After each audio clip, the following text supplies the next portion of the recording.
Uh, Hi everyone. Hi. Hey, this is from LM Badges team. Hey, my name is Praveen. Hey guys, can you please introduce yourself? Hey, this is Chandra Sahu.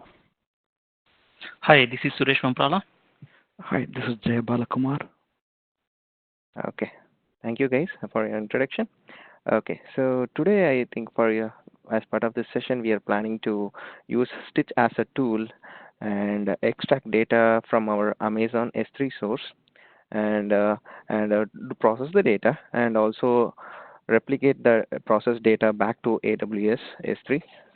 So this is all we are going to do as part of today's task. So let me show the AWS S3 data where we have the data now. So we already have the bucket here. So this is the bucket we have, and this is the source we have. We are going to process the data for today.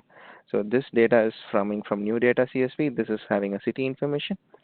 So this data is what we are going to process using Stitch. Now coming back to the Stitch here. So we already have this setup ready now. So this is the integration setup we already did as part of this. So let me click this AWS and show you over the settings that whatever we did. Okay. So this is actually started to load from yesterday because we already set it up. So when I'm looking into the tables, what are the tables that we did? So the same source, whatever we shown in AWS, it's getting loaded into this city. But we do not need all the fields from that CSV file. So we chose only those selected fields here. So these 7 fields, whatever is in the tick mark, is what we are looking for, and then the extractions is happening every hour because that is what we set it up. So we could see the extractions which is happening and every hour. And coming back to the settings here,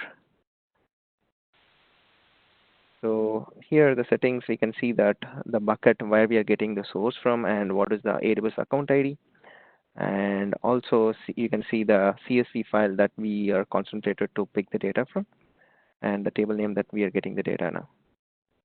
Apart from that, there are some IAM configurations which we need to set it up in AWS, which we already did using these information, whatever is available here. And you can see the replication frequency here, which is 1 hour. So this is the reason why we are getting the data every 1 hour replicated from AWS. So this is the configuration is all about our data from AWS till Stitch.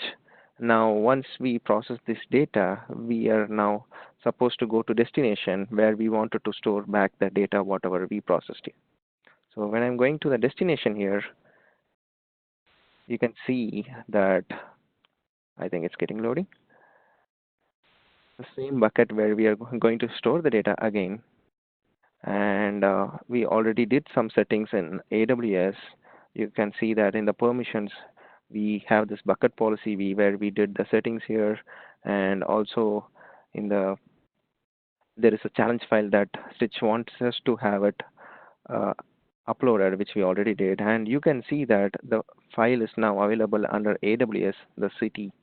And now let's look into the data, like whatever is stored here.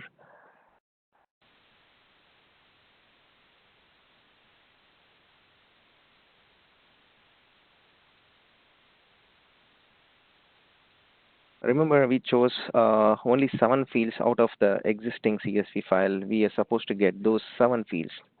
So let's just check if we have those 7 fields. Uh, Yep, whatever the fields we selected, starting from city, country, I think we do have all the fields. And the number of records we're supposed to get is 20,000 rows, which I can see it's 20,000. So I think it's all available now as part of this replication. I think this is doing a really good job of getting the data from AWS and processing the data and getting it back to AWS. So that's all I think we have as part of the Stitch. Anyone has any more comments on this, guys? No, I'm good. Thanks. Okay. No, Praveen, this really looks good. Thank you. No, Praveen. It's successful finally. Yep. Okay. Yes.